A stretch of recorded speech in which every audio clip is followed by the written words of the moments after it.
Salut, aujourd'hui on va continuer notre série sur les criminels et on va s'intéresser tout particulièrement à la différence qu'il y a entre les psychopathes d'un côté et les sociopathes de l'autre. Qui sont ces personnalités qui peuplent nos faits divers, nos films, nos séries, qui nourrissent notre imaginaire collectif et qui suscitent une forme de curiosité malsaine, mais une curiosité quand même. Ils sont caricaturés dans les films, dans les séries, mais en réalité ces individus existent également dans notre société. Et il pourrait être utile d'en connaître davantage sur eux. Est-ce que par exemple c'est un trouble génétique? Ou est-ce que ça se déclenche au cours de la vie de quelqu'un? Quand un psychopathe ou un sociopathe commet un crime, ça se traduit comment dans les faits? On va explorer ensemble leur cerveau et on va voir ce qu'on y trouve. Et pour être plus précis dans mon travail de recherche, j'ai contacté 4 psychiatres sur internet directement. Un seul d'entre eux a bien voulu répondre à mes questions, mais il y a répondu brillamment, je leur remercie, vous allez découvrir ses réponses tout au long de cette vidéo. Une autre petite précision, malgré le travail de recherche intense qu'on a pu faire pour cette vidéo, on s'aperçoit qu'il n'y a pas de réel consensus qui a été établi aujourd'hui pour dire un psychopathe c'est ça, un sociopathe c'est ça, les différences entre les deux c'est ça et ça. Sinon ce serait pas une vidéo aussi longue, ça prendrait 2 secondes, ce serait très facile. Donc tout ce que je vais dire est à prendre avec des pincettes, mais ça reste un faisceau d'indices pour mieux comprendre ces deux individus. Maintenant que cela est dit, Loïc, générique.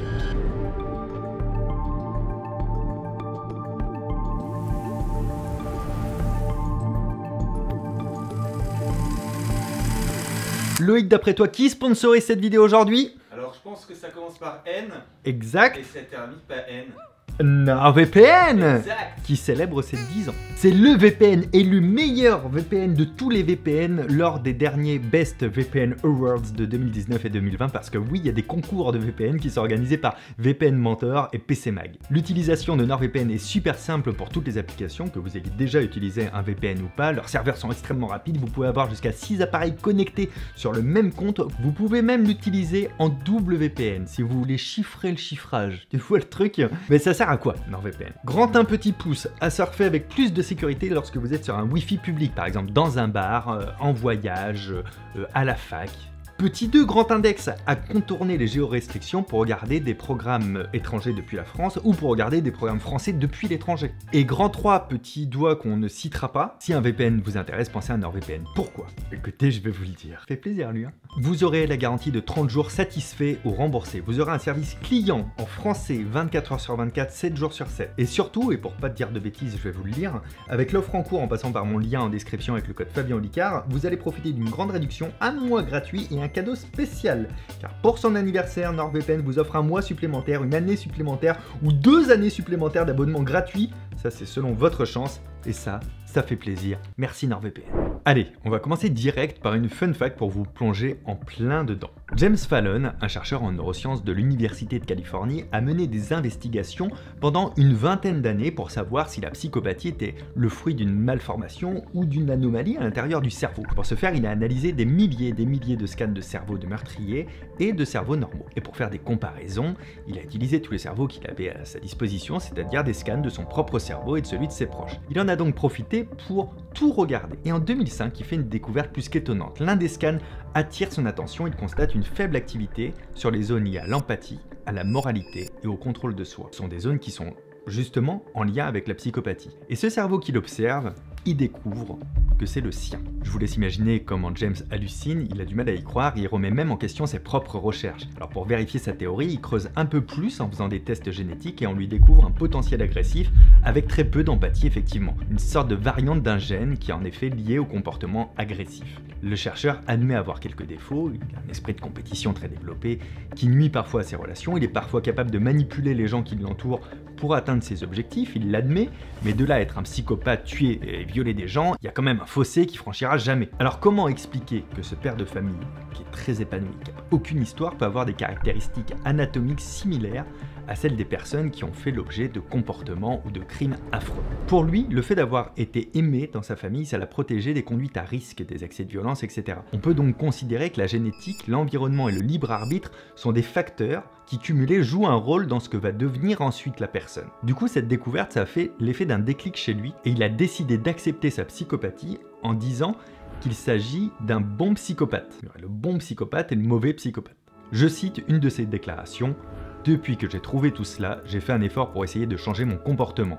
je pense plus aux sentiments des autres. Alors attention quand même, faut savoir que dans sa lignée familiale, il y a 7 meurtriers présumés, dont Lizzie Borden, une femme qui a été accusée d'avoir tué son père et sa belle-mère à la hache. Voilà, comme quoi tous ses ancêtres n'ont pas eu la même vie que lui non plus. Alors après cette entrée en matière un peu étonnante, on va rentrer dans le vif du sujet. Qu'est-ce qui distingue vraiment les psychopathes et les sociopathes? Je vous avais laissé sur cette question dans le premier épisode et c'est à ça qu'on va répondre aujourd'hui. Ces deux types de personnalités appartiennent à la même catégorie, les troubles de la personnalité antisociale. Le docteur Donald W. Blake explique que le trouble de la personnalité antisociale se traduit par un modèle de comportement socialement irresponsable, exploiteur et sans culpabilité. Les symptômes comprennent donc le non-respect de la loi, l'incapacité à conserver un emploi stable par exemple, la manipulation d'autrui à des fins de gain personnel, la tromperie d'autrui et l'incapacité à développer des relations interpersonnelles stables ou saines même. Puisqu'ils appartiennent à la même catégorie de troubles, c'est pas étonnant qu'il y ait autant de caractéristiques communes entre les deux.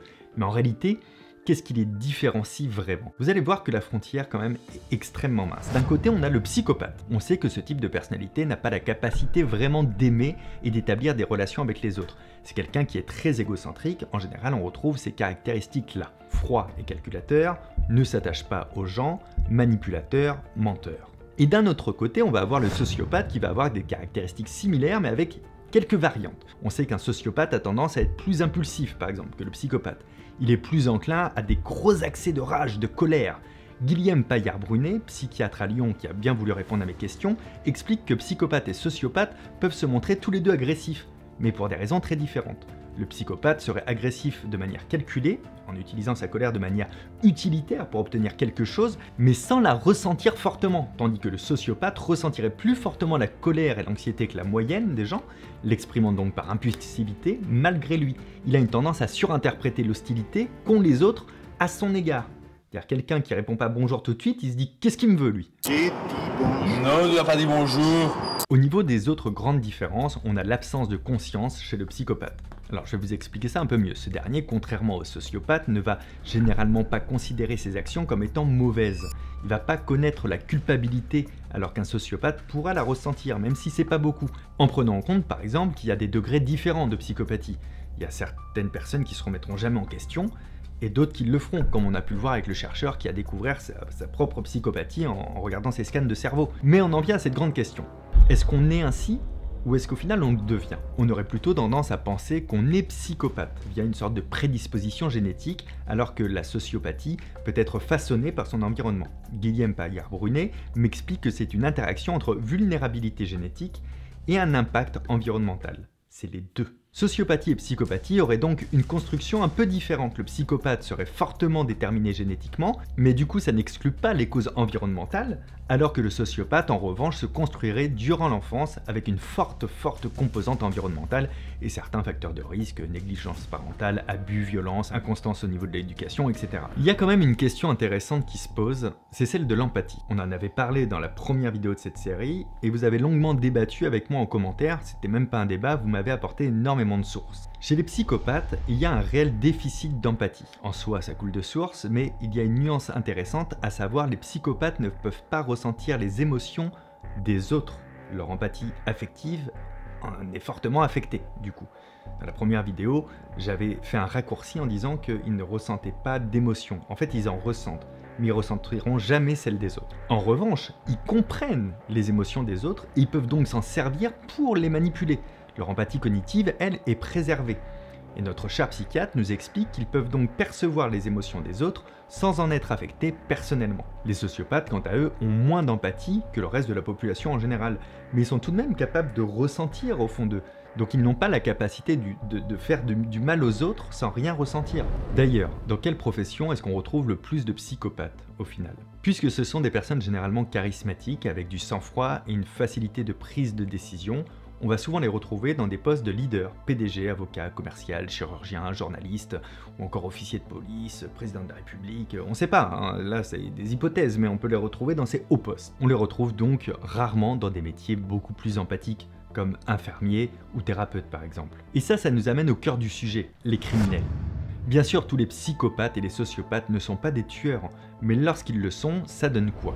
Vous avez peut-être déjà entendu dire que les sociopathes sont souvent plus instables que les psychopathes, Est-ce que c'est quelque chose d'avéré? Eh bien oui, les sociopathes vont avoir plus tendance à commettre des actes et donc des crimes de façon impulsive et désorganisée sans prendre en compte les conséquences de leur action. Mais quand un psychopathe commet un crime, il est généralement planifié d'une manière méticuleuse, c'est millimétré, il va faire en sorte de penser à tous les détails pour éviter de se faire inculper.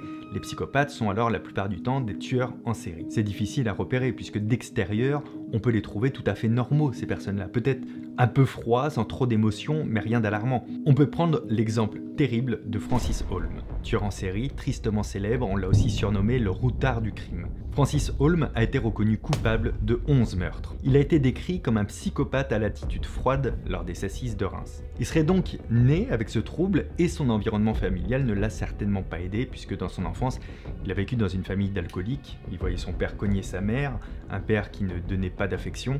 Francis sombre lui aussi dans l'alcool dès l'âge de 16 ans, il commet des violences envers lui-même qui vont de l'automutilation jusqu'aux tentatives de suicide. Son avocat raconte que son père lui mettait, je cite, des raclées avec un air de bœuf quand il était petit et qu'il l'enfermait dans la cave en le privant de nourriture et c'est sa mère qui alors venait le libérer en douce pour lui donner un petit peu de nourriture. Lorsque sa mère est décédée, il a commencé à se tourner vers la folie criminelle qui l'a poussé à tuer une première femme, puis rapidement d'autres personnes. En plus de son trouble, les médecins lui ont aussi diagnostiqué le syndrome de Klinefelter qui lui fait disposer d'un chromosome féminin supplémentaire. Et là vous allez me dire, Fabien, c'est quoi le rapport? Eh bien d'après les experts, cette anomalie génétique aurait contribué à rendre sa personnalité encore plus confuse. Et puisqu'elle était confuse, si on mélange ça à son autre pathologie de psychopathie, ça donnait ce cocktail terrifiant. Alors même s'il a été décrit comme étant un psychopathe et victime d'une altération du discernement, il a quand même été reconnu responsable de ses actes. Notre psychiatre nous explique d'ailleurs que les psychopathes pouvant être froids et calculateurs, il est difficile d'affirmer qu'ils ne sont pas responsables des actes qu'ils commettent. Mais est-ce qu'une enfance heureuse et épanouie aurait fait de Francis Holm un psychopathe sans histoire, un petit peu comme le chercheur en neurosciences du début de cette vidéo? Peut-être, ça malheureusement on pourra jamais le savoir. Du côté des sociopathes, on peut prendre l'exemple de Brian Laundrie, même si pour le moment cela reste une théorie parce que c'est une histoire qui est très récente. L'américain Brian Laundrie était en voyage avec sa fiancée, une influenceuse qui s'appelle Gabby Petito, jusqu'à ce que celle-ci soit retrouvée morte étranglée. Le comportement très étrange de son fiancé a attiré l'attention de beaucoup de monde puisqu'il s'est enfui juste après son décès et finalement quelques semaines plus tard il a été lui aussi retrouvé mort. D'après les analyses, il se serait suicidé. Est-ce qu'il aurait commis lui-même ce terrible crime? Tout laisse à penser que oui, même si c'est pas encore confirmé à ce jour. Du moins, ça n'était pas confirmé au moment où nous avons tourné cette vidéo, mais fin janvier, le FBI a publié l'intégralité du contenu du carnet, incluant les aveux de Brian qui expliquent comment il a tué sa fiancée. Fait troublant, un journal intime a été retrouvé près du jeune homme et on peut y voir ses dessins. Ce sont des dessins démoniaques avec des couteaux, du sang, c'est très glauque. Et en faisant des investigations, les chercheurs ont aussi repéré le croquis d'une femme ensanglantée qui était en train de gire. On dit comme ça, de gire sur le sol. Pour Orna Guralnik, une psychologue et psychanalyste, c'est Brian qui aurait tué Gabby. Mais est-ce que le crime avait été planifié? Quoi qu'il en soit, le docteur qui a analysé la personnalité de Brian avance une théorie selon laquelle il s'agirait bien d'un sociopathe en expliquant qu'il sait comment jouer avec les flics, il sait comment être charmant, que les sociopathes sont doués pour décrypter leur environnement et ont une certaine facilité quand même à créer une ambiance qui les aide à se sortir d'un mauvais pas. Quant à son curieux journal intime, le docteur Guralnik explique que beaucoup de gens retranscrivent leurs émotions négatives par le biais d'images violentes. Il peut aussi arriver que des personnes en proie à diverses maladies mentales soient en quelque sorte bombardées d'images violentes qui sont des sortes de représentations de ce qu'elles ressentent à l'intérieur. Mais s'il y a quelque chose à retenir, c'est que les sociopathes et les psychopathes partagent tous les deux des caractéristiques communes. Toutefois, la distinction entre les deux est donc assez trouble, encore très débattue à ce jour. Les sociopathes seraient donc plus impulsifs et imprévisibles, les psychopathes auraient davantage de sang-froid et seraient beaucoup plus posés. Les psychopathes seraient nés ainsi, contrairement aux sociopathes qui, en gros, le deviennent. J'espère que cette vidéo vous a plu, vous a intéressé.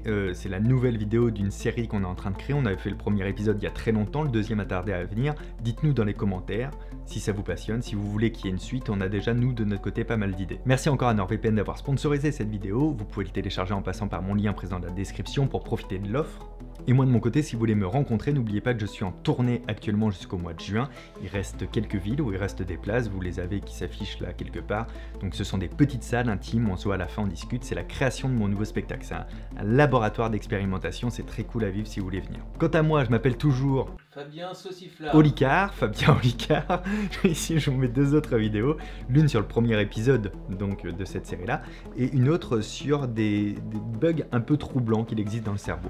Vous pouvez vous abonner à cette chaîne YouTube, c'est gratuit, profitez-en. Tant que c'est gratuit, est-ce que Facebook restera gratuit toute sa vie? A priori, oui, hein?